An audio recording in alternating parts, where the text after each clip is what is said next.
Today's recipe is a filet steak with a mushroom compound butter. For our compound butter, we're going to take some dried porcini mushrooms, put them in a coffee grinder, and grind them up into a fine powder. We're going to place our mushroom powder in a bowl, add some hot water, and we're going to cover this with plastic wrap and let it sit. That way everything rehydrates. To our rehydrated mushrooms, we're going to put 4 tablespoons of butter, half a teaspoon of salt, and about a tablespoon of chopped chives. We'll mix this up and then we'll put it in the refrigerator and let it harden back up. For our steaks, we're going to season very simply. All I'm doing is taking some Himalayan pink salt. That's it. Our cast iron pan's been heating up a little bit. It's not screaming hot or anything. I'm going to put 2 tablespoons of oil in there.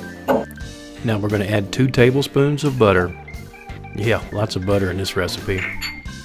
By mixing the oil and butter, I get the butter flavor, but I increase the smoke point. That way the butter doesn't burn while I'm cooking the steak. After the butter has melted and the foaming has slowed down a little bit, I'm going to go ahead and I'm going to add my steaks. Now by the way, my oven has been preheated to 400 degrees F. And what I'm going to do is I'm going to cook these until I get a nice crust on them. This should take about 3 or 4 minutes. Let me see if it's time to flip these. If there's a crust formed, they'll release from the pan. If not, it means they need to cook longer. Now that released, so that means it's got a little bit of a crust on it. It's not stuck. See that crust? Yeah, that's what we're looking for. After we get a crust on the top and bottom, we're going to put just a little bit on the sides. We're going to go about 30-45 seconds on each side. The meat's already coming up the temperature, so it'll cook a lot quicker.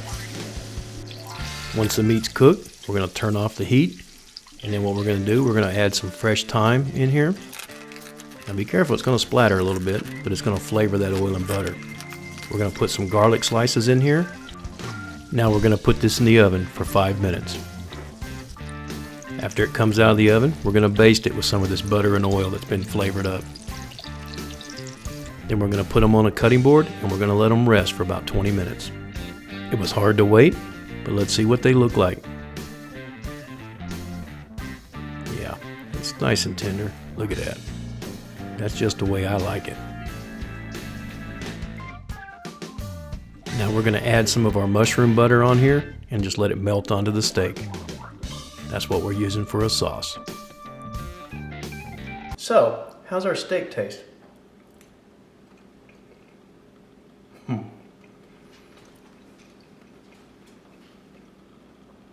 It's a little bit of work, but man, that is excellent.